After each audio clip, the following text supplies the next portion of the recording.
자, 다시 지금 입력하고 가야 됩니다. 입력하시고. 자, 3단계로 나누세요. 설립. 다음. 영업인가를 받거나 등록한 후. 이게 무슨 뜻일까요? 등록한 후 이 말은. 주식공모가 시험에 이렇게 나와요. 자, 조문이 이렇게 돼요. 주식공모는 영업인가를 받거나 등록하기 전에는 일반인에게 청약할 수 없다 이렇게 되어 있습니다. 맞는 말이죠. 그러니까 기억을 하시라는 얘기예요. 전에는 안 된다고 그래서 후라고 적어놓은 거예요. 그러니까 사채 및 차입도 어떻게 한다는 얘기입니까? 전에는 못 한다는 얘기예요. 후에 할 수 있다는 얘기입니다. 그러니까 간단하게 내용을 손대는 것보다는 이런 단어 하나 바꿔버리면 그냥 털려버리니까. 그래서 지금 구분해 놓은 거예요. 자, 다시 첫 번째 설립, 두 번째 세 번째 기간이 지난 이렇게 놓을 수도 있고요. 또는 예, 그렇게요. 이제 구분 짓고요. 자, 계속 갑시다.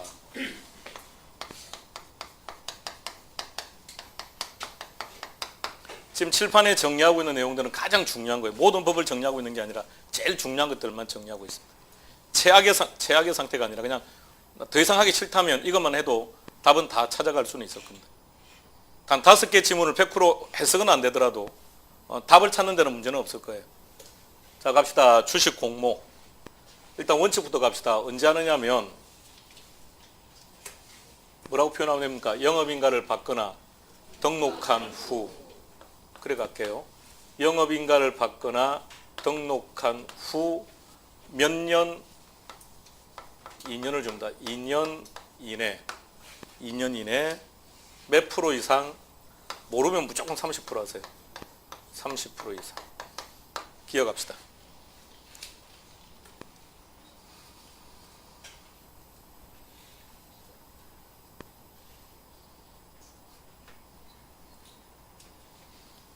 주식 공모가 뭐라고요? 자, 앞 시간에 쉬는 시간에 나가는데 한 분이 물었습니다. 이게 지금 뭐냐고? 이게 뭐냐면 이게 뭐죠? 부동산 투자회사법 하고 있는 겁니다. 부동산 투자회사법. 자, 그러면 회사를 만들어야 될 거 아닙니까? 그죠? 회사를 만들어야, 회사가 설립되어야 그 다음 뭐 하는 겁니까? 일반인들에게 우리 회사에 투자하세요라고 모집을 할 거 아닙니까? 그죠? 그러니까 그게 주식을 공모하는 거라고요. 그럼 주식을 공모하려면 어떻게 해야 된다고요? 영업인가를 받거나 일단 등록은 해야 된다는 얘기예요. 그러니까 이거는 일단 돼야 된다는 얘기죠. 이 조건은 다 갖추고 난 다음에 자, 시작. 영업인가를 받거나 등록한 후 기억합시다. 2년 이내 30% 이상. 이게 상당 부분 완화된 거예요. 원래 얘를 이쪽에 적었었는데 작년 말에 이쪽으로 빼버린 거예요. 왜냐하면 갑자기 2년이 들어가 버리는 바람에. 그전엔 6개월이었어요. 완화된 겁니다. 완화시켜서 결론은 투자를 잘 안 한다는 얘기죠. 투자를 잘 안 하니까 기간을 좀 늘려서 2년으로 지금 완화시켜 놓은 겁니다. 그럼 영업인가를 받거나 등록하기 전에는 일반인들을 대상으로 청약할 수 없다 이 말입니다. 제목 읽어보세요. 뭐라고요? 자, 원칙은 상법에서 그대로 가져온 겁니다. 우리 상법에가 뭐라고 되어 있냐면 자본금의 2배까지 가능하다고 되어 있습니다. 자, 생각을 해봐요. 사채나 차입을 발행한다는 얘기는 투자자 입장에서 볼 때는 위험 부담이 커지는 거죠. 그러면 그 회사가 사채를 발행하거나 차입을 하려면 일단 자본금을 많이 갖추라고요. 자본금이 많으면 많을수록 회사는 어떻습니까? 건실하죠. 그러니까 너네 회사 자본금의 2배까지는 사채를 발행하는 것도 인정해 주겠다 이 말입니다. 단 주총회 특별 결의가 있을 때는 법은 그렇게 되어 있습니다. 10배를 넘지 않는 범위 내에서 되어 있는데 지저분하고 10배까지 이렇게 생각하면 돼요. 10배까지 차입이나 사채를 발행할 수 있습니다.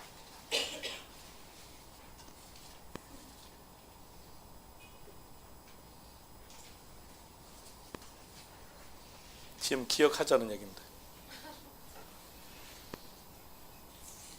기억하자고 하니까 기억만 하면 안 됩니다. 암기를 하시라는 얘기입니다.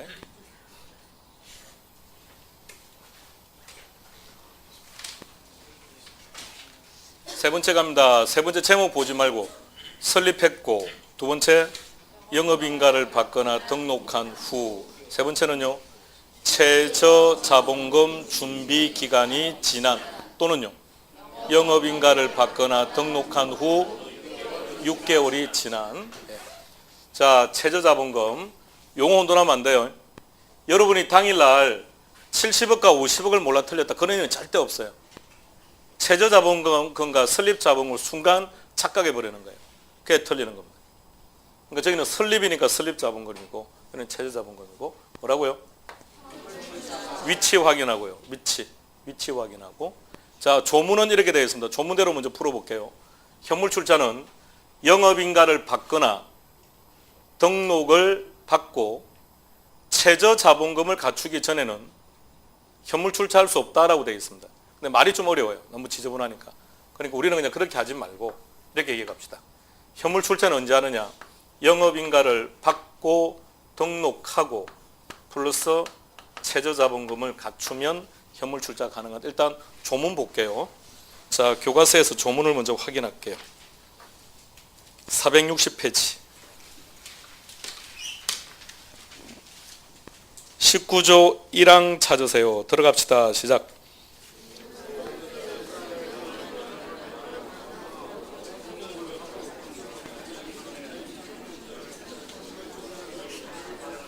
그러니까 시험은 그렇게 놓은다는 뜻이겠죠.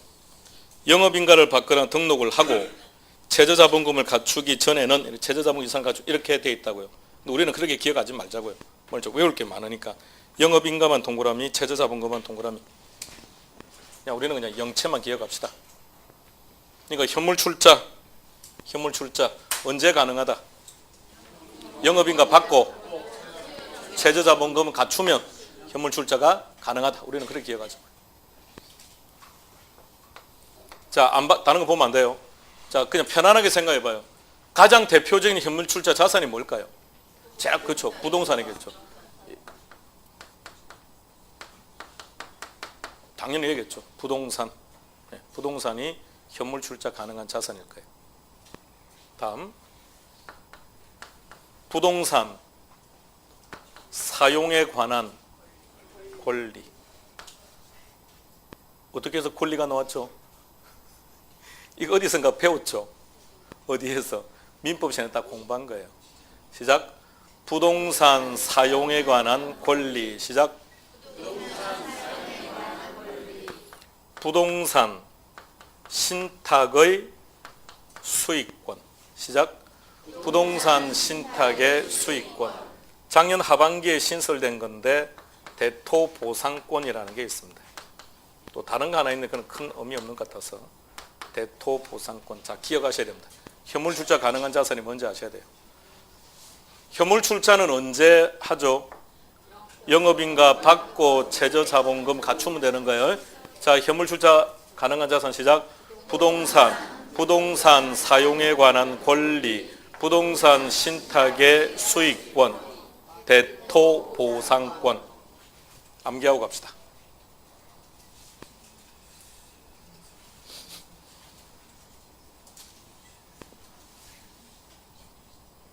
이제 다 끝났습니다. 집에 갈 겁니다. 이제 자산의 구성으로 갑시다.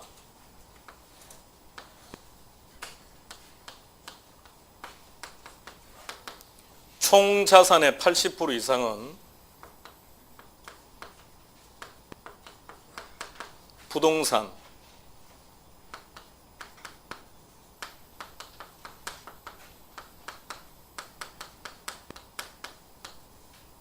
뭐라고요? 앞서 MBS라는 기억납니까? 무슨 정권? 무슨 정권? 지분금융, 부채금융. 지분정권, 부채정권 상관없다고요. 무슨 정권? 부채정권. MBS가 대표적인 부동산 관련 정권이에요. 자, 부동산 관련 정권 그리고 현금.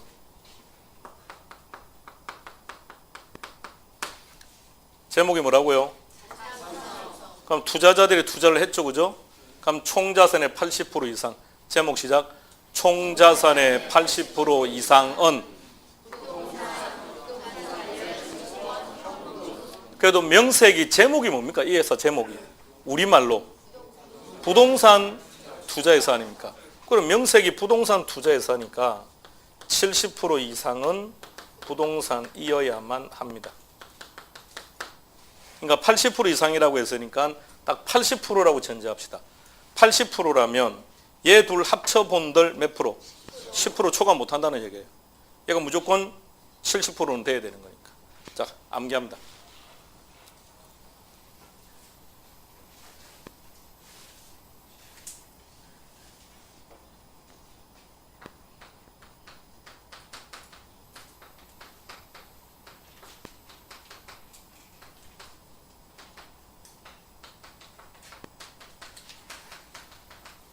자, 배당합시다.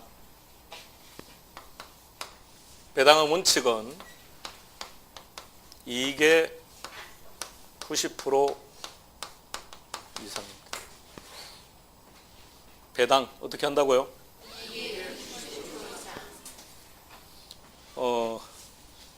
이게 이제 배당 구조를 잘 이해를 기존에 잘 모르시는 경우에는 얘가 별 의미가 없는 것 같이 보이는 것 같은데 아니 당연한 거 아니냐라고 생각할 수 있는데 그렇지 않습니다. 아주 중요한 겁니다. 이 말의 의미는 손실이 생기면 배당을 안 하겠다는 얘기입니다. 아니 그럼 당연히 손실이 생기면 배당을 안 하겠지 그러는데 일반 주식회사는 손실이 생겨도 배당을 합니다. 일반 주식회사들은 이런 적립금이라는 게 있습니다. 회사가 이익이 생기면 그 이익의 일부를 적립을 해요. 적립을 해두는데 그 중에 하나가 감채 적립금이라는 겁니다. 얘는 어떤 거냐면 회사가 손실이 생겼을 때도 얘를 가지고 주주들에게 배당을 해주는 거예요. 주총에서 주주들에 대한 능력은 뭘 가지고 평가하는 겁니까? 배당 능력이에요. 배당을 못 해준다는 건 주주로서는 최고 책임자로서는 능력이 없는 거 아닌가요? 그럼 주총에서 해고시키는 거죠. 그렇는데 그러니까 일반 주식회사는 손실이 생겨도 배당이 가능하다는 거죠. 근데 여기서는 이익이 있어야만 배당을 할 수 있다는 얘기입니다. 100% 90% 이상이라고 했으니까 100%까지 가능하다는 뜻입니다. 100%까지 가능하다는 것이고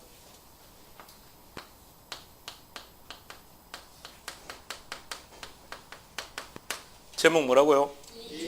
이게 무슨 말인지는 모른다 하더라도 이익준비금 적립한다 안 한다? 이걸 적립을 한다면 100%는 안 될 거 아닙니까? 적립할 수 없다. 초창기는 10% 이상 적립을 해라고 되어 있습니다. 10% 이상 아니 10%까지. 그때는 그냥 90%까지였어요. 90%까지였는데 이게 폐지가 되는 바람에 지금 90% 이상이 되어버린 겁니다. 자, 기억합니다. 배당은 어떻게 한다고요? 이익의 90% 이상 따라서 100%까지 가능. 그리고 이익준비금은 적립하지 않는다. 그런데 독특한 게 있습니다. 위탁관리요. 위탁관리 부동산 투자에서는 이익을 초과 배당할 수 있습니다.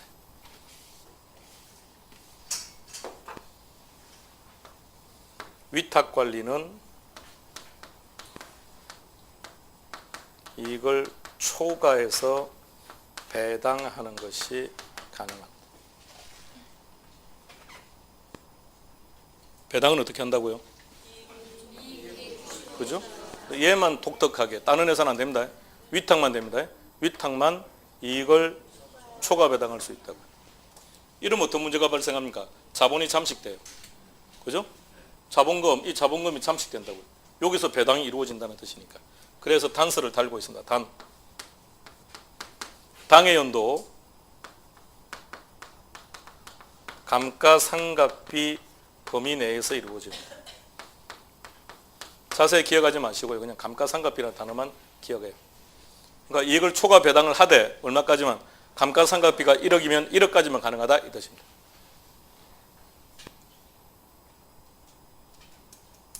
기억합시다.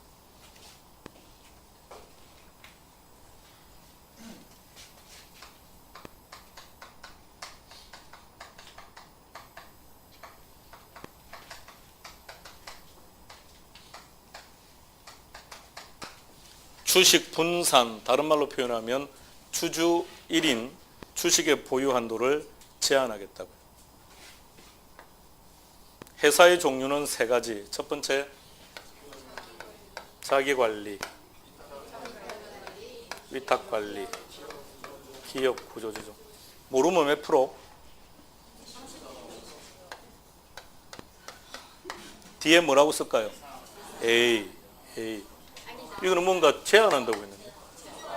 네. 왜 주식을 분산하는 거죠? 소수가 많이 가지면 회사를 실질적으로 지배를 해버리니까. 그러니까 제한한다는 거죠. 그러니까 30%를 초과할 수 없다. 얘보다는 얘는 좀 더 완화되어 있겠죠. 그러니까 몇 프로? 완화. 조금씩 완화시킵시다. 40%를 초과할 수 없다. 그리고 얘는 제한 없다. 얘는 목적이 뭐죠? 구조조정요. 기업의 구조조정을 목적으로 만들었다고요. 현대가 여러 해 전에 일시적인 유동성 문제로, 그게 일시적이었는지는 시간이 꽤 지나고 보니까 뭐 일시적이 아니었을 수도 있고요. 유동성 문제로 인해 한때 부도라는 말이 나왔습니다. 그래서 자구책으로 내놓은 게 있어요. 현대 사옥하고 서산농장하고요. 사옥이 600억이었고 서산농장이 2천억이었습니다. 이거 처분하면 유동성 문제 해결하고도 남는다고 했습니다. 자구책으로 내놓습니다. 문제는 뭐가 문제냐? 사갈 사람이 없어요. 그걸 끝내 600억짜리 사옥은 정부가 사기는 샀는데 그것도 물론 말도 많았고요. 자, 그러면 이때 기업 구조조정 부동산 투자회사가 있다고 생각해 보세요. 그럼 이런 회사가 뭐라는 겁니까? 이런 회사를 사는 거예요.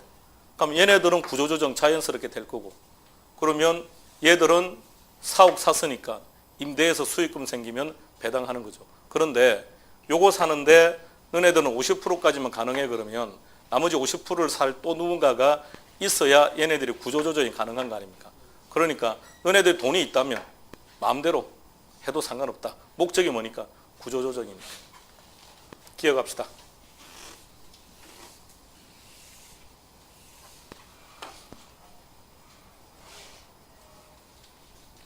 다음 제목 뭐라고요?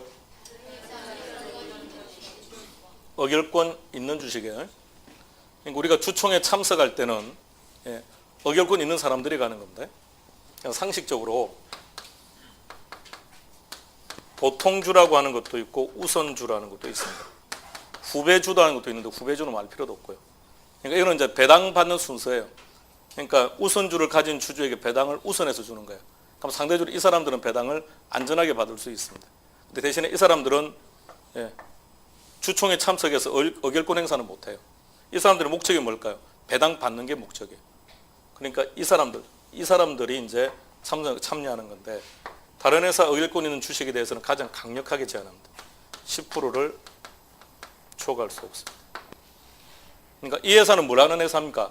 부동산 등에 투자해서 개발하고 임대 사업하고 등등인데, 다른 회사 의결권 있는 주식에 투자해서 주총에 참석해서 이러쿵저러쿵 그런 일은 하지 말아라 이 말입니다.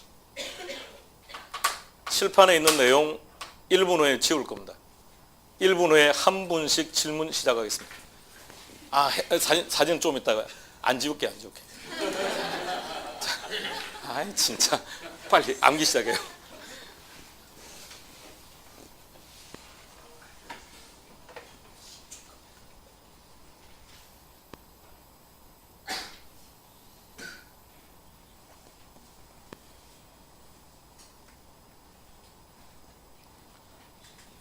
앞으로는 점점 여기다가 살을 그냥 하나씩 붙여갈 겁니다.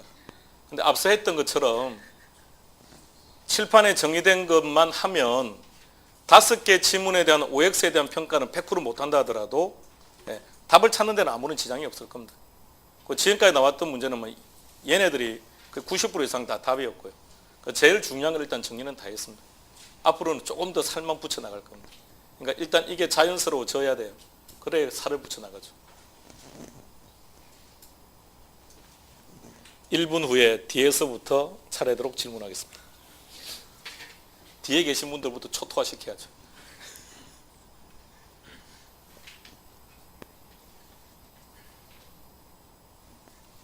아니 저 제일 왼쪽부터 갔으면 좋겠는데 제일 왼쪽부터요. 너무 이쪽에만 급급하지만 저쪽도 다 문제니까 이쪽에서부터. 아, 부동산 투자회사는 이런 걸 하는 거구나. 이런 걸 하는 거구나 생각하고요. 자, 그러면 상식적으로 현재 우리나라 부동산 투자회사는 주식이 저평가되어 있을까요? 고평가되어 있을까요? 상당히 저평가되어 있어요. 그럼 투자 가치가 있다는 얘기죠. 그런데 권하지를 못하겠습니다. 언제 좋아질지를 몰랐어요. 지금 거의 최저가에 있는 것도 많아요. 나중에 신문 한번 넘겨보세요. 얘네들 거의 최저가인데. 왜 주가가 그렇게 올라가지 않는지 모르겠습니다. 그런데 분명 2017년도부터는 좋아집니다. 그건 불명합니다. 올해부터는 리처라는 법을 지금 완전히 바꾸어서 엄청나게 이쪽에 지금 돈들이 많이 투입됩니다. 정부 예산들이 정부 돈들이 많이 투입되기 때문에 앞으로 좋아질 거예요. 투자 한번 해보시죠. 지금 저평가되어 있을 때. 분명히 말했습니다. 투자는 개인이 하는 것이고 책임도 개인이 지는 거라. 수익이 생긴다고 우리 나눠먹게 할 거 아니지 않습니까? 그러니까. 자, 이제 마무리합시다. 부동산 투자회사의 종류는 세 가지. 시작. 자기관리, 위탁관리. 보세요. 이제 이름들이 좀 더 익숙해지지 않습니까? 자, 자기와 나머지 두 가지를 묶어서 구분해 보세요. 여기는 직접 투자 운용하고 여기는 위탁하고. 누구 같아요? 그래서 이제 이 두 회사를 비교하셔야 돼요. 부동산 투자회사법에 등장하는 요 세 가지 회사를 제외하고는 요 둘밖에 없어요. 그러니까 시험 문제는 이 둘을 비교하는 거죠. 둘을 다 등장시켜서 비교하거나 자산관리회사라고 해놓고 내용은 부동산 투자회사 지문이거나 또 그 반대이거나 그런 겁니다. 그럼 이제 구분하세요. 자산관리회사는 위탁을 받아서 직접 투자하는 거죠. 위탁을 받아서 본인들이 직접 투자하는 거죠. 예. 그러니까 이쪽은 뭔가 강력한 규제를 해야죠. 이쪽은 그냥 자문하고 평가해 주는 거예요. 자문 평가. 그러니까 평가는 뭐냐? 방금 리츠 회사가 건물 살 수도 있고 토지 살 수도 있는 거 아닙니까? 조문에 나와 있습니다. 법에. 반드시 평가사 평가를 받으라고 되어 있습니다. 그러니까 평가를 해주는 회사예요.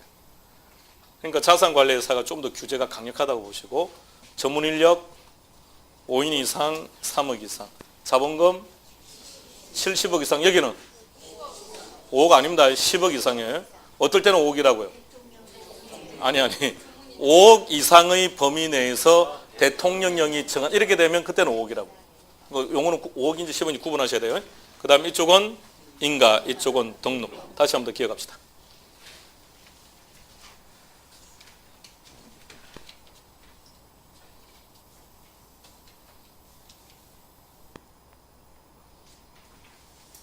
전문인력 있고 전문인력 없고 전문인력 있고 그죠?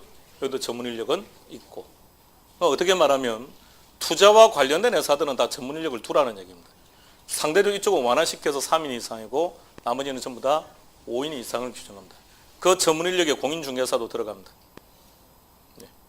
공인중개사로서 자신의 일을 5년 이상 그것도 시험 문제예요.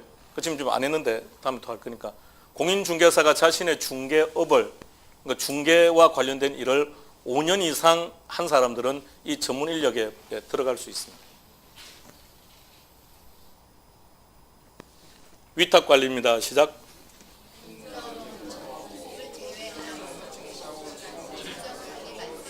그러니까 조문처럼 외우면 안 돼요.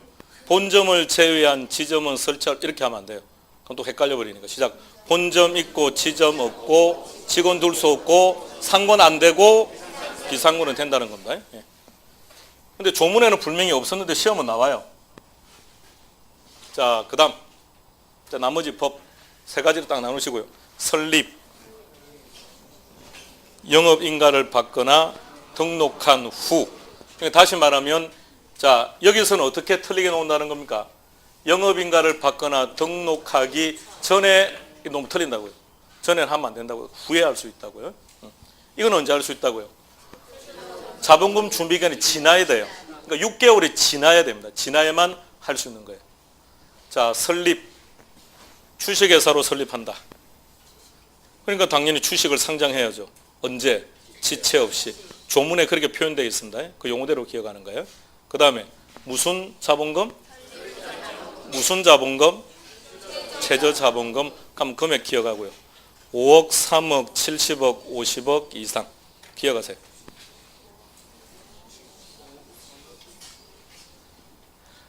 논리적 설명이 일단 불가능해져서 참 저도 답답합니다. 예전에는 그러니까 50억, 100억이면 상대적으로 이쪽이 가볍게 가는 거니까 그냥 방팅 이렇게 했는데 지금은 엉망진창이 돼버리는 바람에 이걸 뭘 어떻게 하기도.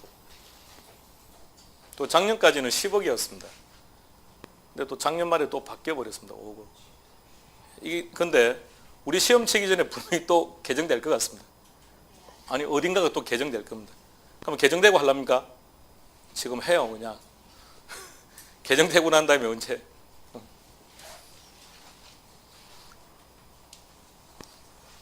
현물 출자할 수 없다. 현물 출자할 수 있다. 큰 테두리 붙어요. 현물 출자할 수 없고 그럼 표현을 어떻게 하는 겁니까? 현물 출자로 설립할 수 없다 이 말이에요. 그럼 이때는 현물 출자할 수 있다. 현물 출자는 언제 가능하죠? 영업인가 받고 최저자본금 갖추면 가능합니다. 자, 가능한 자산. 부동산 사용에 관한 권리, 부동산 신탁의 수익권, 대토 보상권. 한 번 더 보시고 암기합시다. 다 같이.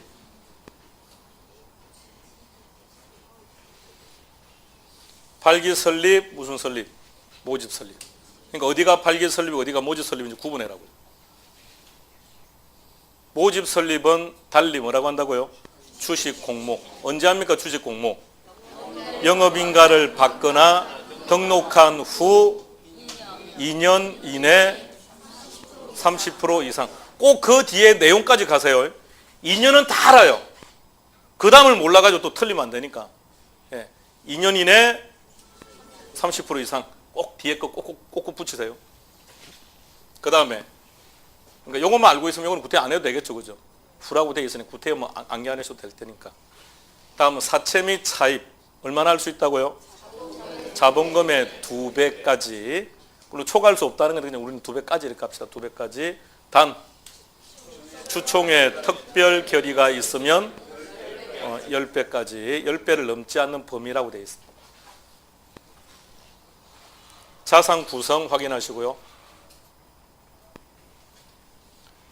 80% 이상, 70% 이상 나눠서 기억하는 겁니다. 80% 이상 시작. 부동산. 근데 나중에는 말입니다. 다 부동산이거든요. 나중에는 이제 다 부동산이 그 다음에 자연스럽게 부동산 사용하는 권리 또리 놓습니다. 혼돈하면 안 돼요. 부동산 관련 증권 이렇게 놓는다고요. 그러니까 혼돈하지 않도록 구분해요. 시험 지문에 그렇게 줘버리면 그냥 감정이 빠져버리니까 정확히 구분하세요.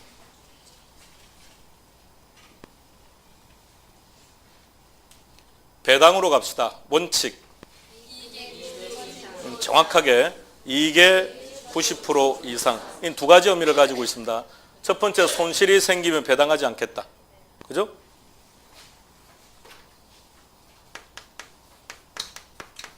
손실이 발생하면 배당하지 않는다. 이런 의미도 있고요. 또 하나는요. 100%까지 가능합니다라는 의미도 가지고 있고요. 두 번째 뭐라고요? 그건 이제 100% 이상, 100%까지 가능하다와 연결하면 되고 이상과 연결하면 돼요. 이게 이상이라고 했는데 준비금을 적립하면 이상이 안 되니까 적립할 수 없다. 단 누구는 위탁 관리 안에서만 가능한 거예요. 위탁 관리는 어떻게 한다고요? 다시 시작. 이익을 초과 배당할 수 있다. 단 정확하게 뭔지 몰라도 그냥 감가상각비만 기억해요.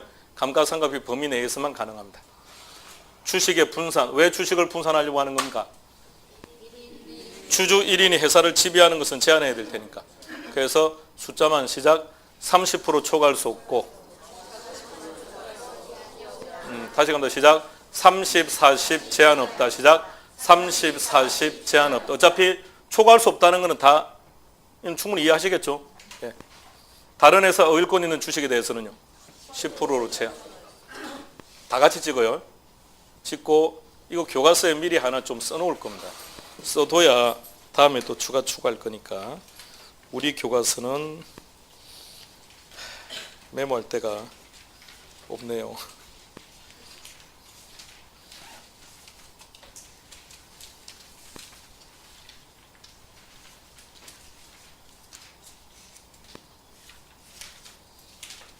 그나마 공간이 많은 데가 461? 459가 더 공간이 많네요. 459, 459에 이렇게요. 세 개 딱 나누어서 정리해 두시고요. 이 조문이 머리에 넣기가 힘들어서 안 돼요. 조문대로 해보면 힘드니까 일단 이렇게 가는 게 제일 좋아요. 그리고 이것도 같이 정리해 놓으셔야 돼요. 같이 정리해 놓고 얘네들은 457페이지에 정리해 놓으세요. 457페이지에 고뇌들이 다 나와 있으니까 다 같이 정리해서 묶어서 분류해 놓으시고요. 자, 여기까지 정리하겠습니다. 다음 시간 뵙겠습니다. 수고했습니다.